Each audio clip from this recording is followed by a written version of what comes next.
more questions.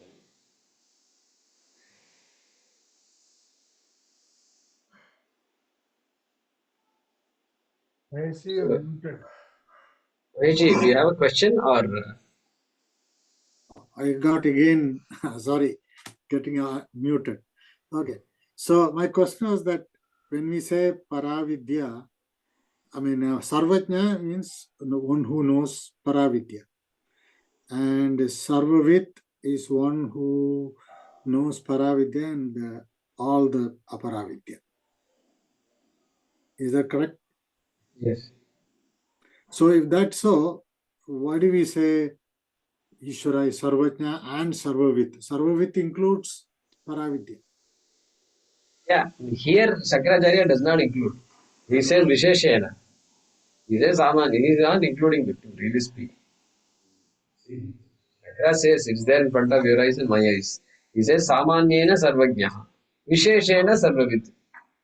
Now you can interpret now this. Whether you want to include Samanya in Vishesha or not is up to you. We are talking about generally we use these things separately. And But if you want to equate or equal Brahma, Sarvavit as Ishvara, so obviously is not know Paravidya too, right? correct. That's why we said that. Yeah. So I thought that is inclusive already. That's okay. You can include it. If you don't, if you think they are separate, then you have to put the two words together. If you think Sarvavit includes the only Sarvajna, difference is Aparavidya, knowing of all Aparavidya. right? Paravidya is a common for both. That's what I'm saying. It's up to you. Shankaracharya says Visheshena Sarvam Veti iti. Your question is, does Visheshena include Samanyena? Includes Sarvam. That's up to you. I'm saying it is up to you. Okay. And we are not that specific about it. If you say it does not include, then you put both together. If you say it includes, keep it separate. Or whatever. Sarvavit is enough. It includes Sarvajna. Yeah. That's okay. Because if you say separate it out, that means like Sarvavit will be like someone who do not know Paravidya, and like many of us, okay, you can say. So such a person, such an entity doesn't exist. And even for Ishvara being a Sarvavit but not Sarvajna is not possible. And therefore Sarvavits includes Sarvajnatvam. Sarvajnatvam. Yeah. You can say that. That's a good way to look at it. Okay, thank you.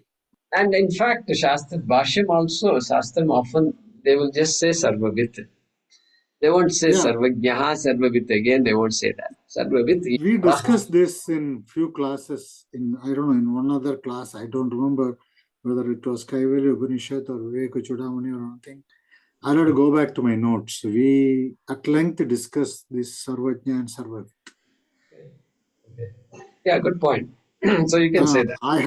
I have it in my notes, but I can't get hold of it right now. But no, that's fine. That's fine. This is it. I know here it comes in the mantra, but some question came about the difference between Sarvajna and Sarvavit, and we discussed this, and there were some notes written on that. Correct. We would have discussed somewhere or the other. Thank you. That was during Kathopanishad class, that question I asked.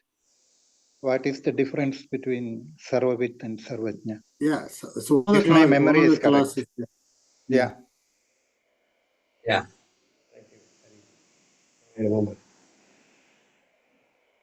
Yeah, Prasad ji, go ahead. Namaste, Jayakumar. So we talked about release, and so can we say that this way, right? The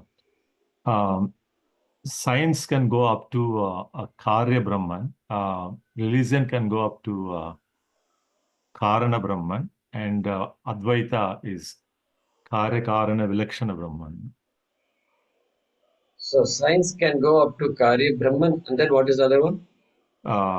the religion goes up to Karana Brahman, which is God. So we talk about God there.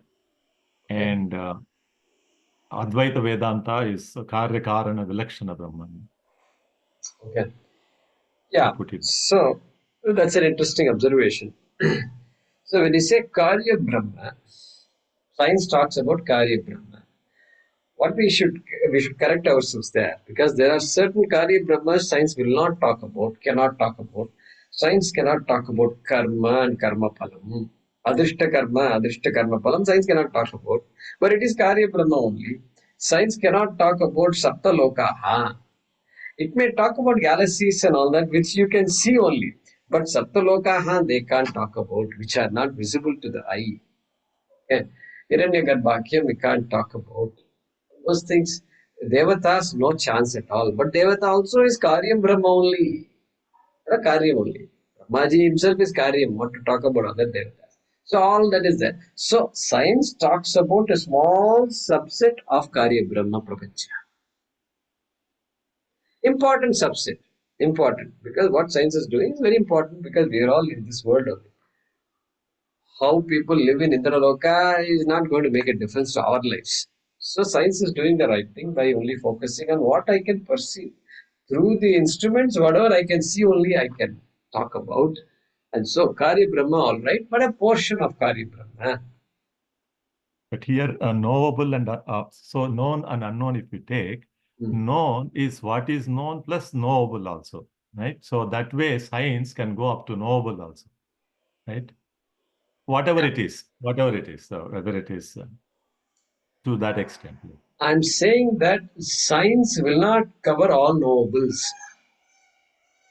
There are certain knowables that are not available for science, that are available only for religion. Yeah. If we grant the Veda as a pramanam for what the Vedas talks about, punyam, papam, swargam, etc., if we, and homadi, okay, so yajna, homa, everything is there, it's all important. They are all only taught by Veda. Science cannot come to that. It's all karyam only it is. It's all cause and effect. It's all part of dharma, artha, kama, or even moksha. And so, there is a part of knowable that science does not cover. Is it not come under Karana Brahman? Because when you talk about God only, the karma and all those things comes into picture. But for pure materialists, which is science, it is just the universe, which is knowable, known and knowable. No, I'm saying that science, see, we have to go back to your question. Science is the study of Karyam Brahma, you said. I'm saying no, science is studying a part of Karyam Brahma. That's what I'm saying. Yes or no? Yes, but the only thing what I'm not able to understand is when we talk about karma and all that, it becomes like a religion. So which is coming into Karya plus Karana up to Karana Brahman. So that way it is covered. That's what I was thinking. Okay. Okay. Because So then let's do that then. So Karyam Brahma, empirical Karyam Brahma, something we have to add to that Karyam Brahma. Laukika Karyam Brahma, Vyavaharika Karyam Brahma. I don't know how to put that. I'm still not happy with that. And then religion, if you bring in, then okay, Ishvara and all Swarga, everything will come into picture. And there is also Karyam involved there. In fact, religion, for most people, religion is in the world of Karana Karyam only. Not the Jagat Karanam Brahma. Jagat Karanam, let God be there. But what am I going to get from God? That is the thing. And so Punya Papa, especially if you look at it like that, that is also Karyam Brahma, Karana Karyam Brahma. Then already you pointed out Advaita is that.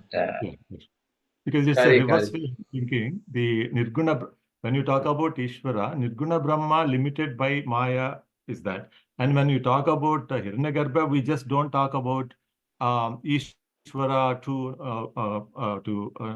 Hiranyagarbha. We talk about Nirguna Brahma limited by Maya, limited by the Upadhi.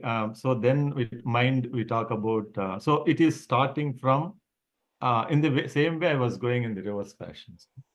So karya and then karya karana and then karya karana vilakshana. Good. That's what I said. That's why it's a good way to put it. Yeah, and I think that's reasonable. I think unless somebody questions it, if you question it, then you can explain further. But I think it's a good way to see it. Thank you. Thank you. Yeah, Ram, then Meera. Thanks, Guruji. I just wanted to add a comment to what Prasadji just brought up. So when you think about science versus religion, in the case of science is descriptive. It's more like is, where the descriptive part comes about. It's focusing on facts, observation, empirical evidence, etc. Whereas when you look at religion, it's the ought piece, which is more prescriptive, right? It's basically saying it's statements concerning moral obligations, values, perceptions, etc. So that's the difference between the is and the ought piece. And then we've covered this in Vedanta in our scripture, and then there's more study that's happening in philosophy in the last 100 years where they talk about this is versus ought problem, and they talk about this concept called the naturalistic fallacy, where they say that you cannot derive a moral conclusion from a factual premise. So that is where the difference between the religion and the science piece comes in, right? So just a comment, Guruji. Yeah, no, good points. These are all good points. And science has no conscience. Something like that I've heard before. Exactly. So Yeah. that's what we're talking about. That's exactly, yeah.